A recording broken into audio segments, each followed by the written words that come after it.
This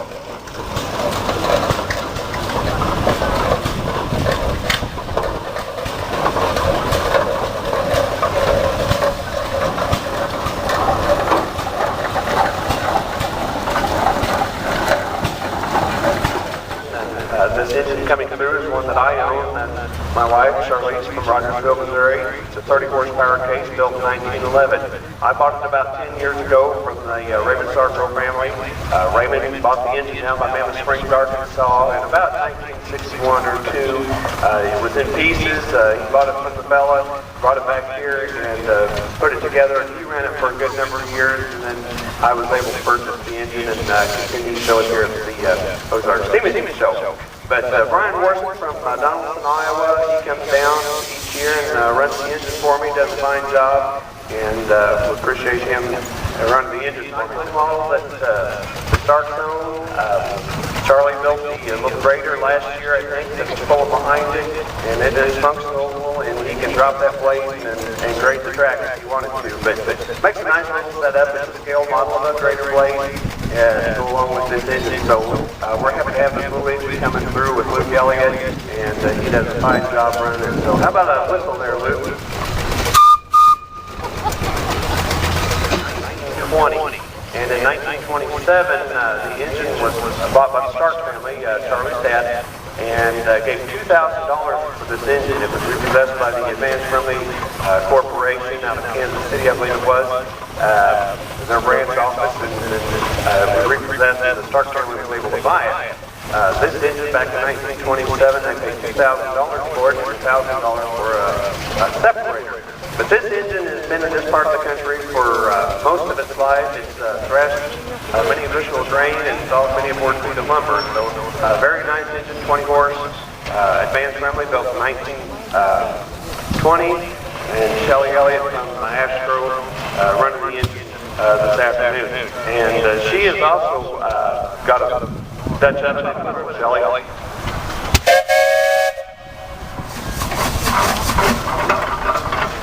This next engine coming through is a featured engine this year, the 2014 show.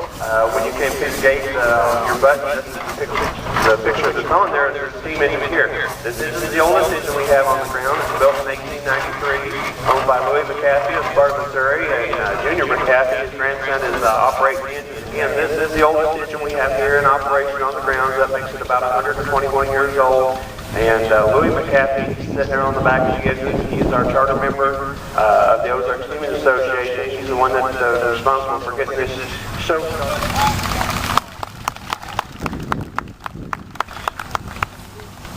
Again, this engine was built in 1893, oldest engine we got, and still runs really good. So how about a Junior?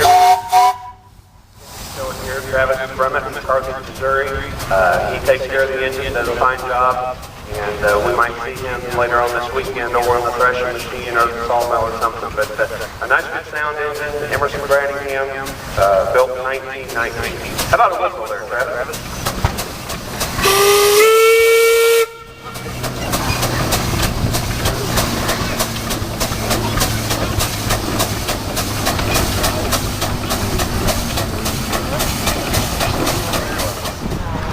He built this engine, so it was built in 1960 by him, and he ran it for a lot of years out here. I know the kids love to play with it, but looks like Bill got stuck with the little engine this afternoon. But Bill was on the sawmill a little earlier, demonstrating sawing, so he gets around and does different demonstrations. So we're glad to see that Bill actually got a chance to run the engine this afternoon. How about a whistle, Bill?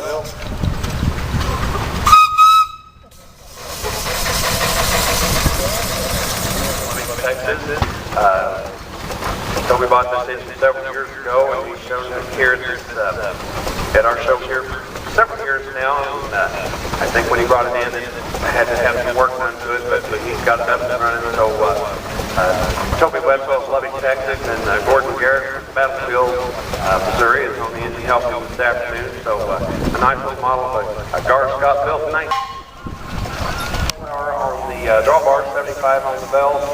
This sat for many years over in a barn in Scott City, where their father had it. He's shown it here back in about 1978, and then it was sat in the barn since about 2009, and after that, the Baker brothers got the engine up and running, restored it, done a really nice job. We featured this engine last year, so it looks pretty good. The aftermarket into the steam package is rather late. He didn't start building crash machines like a nice steam engine owned by the Baker brothers. Looks like doing pretty good through there. And got a whistle on there, guys. We bought the engine in the mid-'80s at an auction. The late Fred Seaver ran the engine for many years. His son Ron Seaver continues to run the engine, and Ron from Girard, Kansas, along with Zach Weldon from Mount Vernon. They came up and running this engine, do a fine job. So we're glad to have these guys bring this engine through this afternoon. So this engine built in 1915. A lot of these engines, manufacturers only expected the life expectancy of these engines to be 10, 15, 20 years, and then to scrap them out and throw them away. Most of these engines here are at least around 100 years old, and we do maintain them to make sure that they are safe to operate and keep a close eye on them. But it's pretty good to have something that's 100 years old and still able to run and function like they were meant to when they were new. So appreciate Zach and Ron bringing this engine through. And how about a whistle?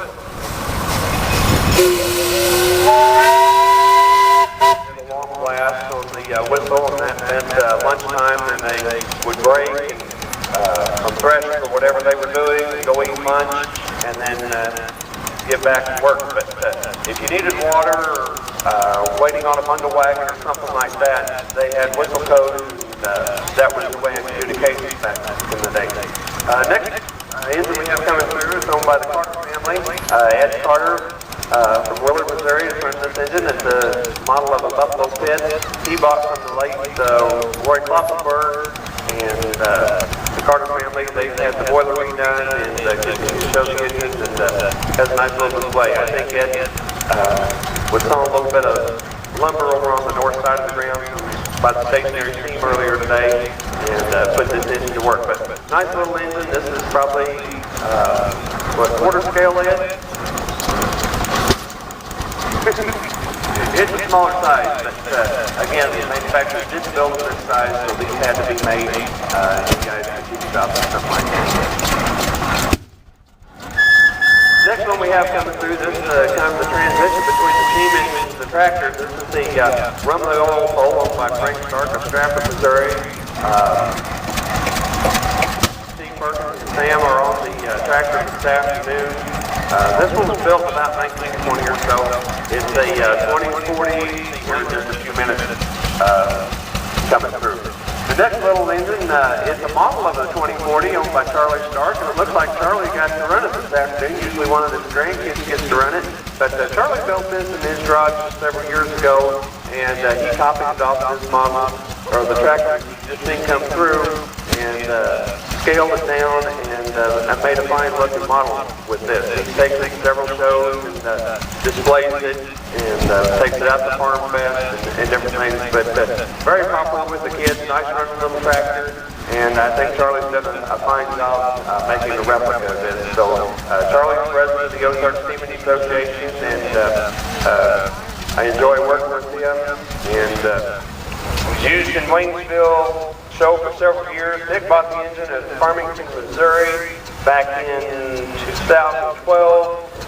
Worked on a sawmill most of his life.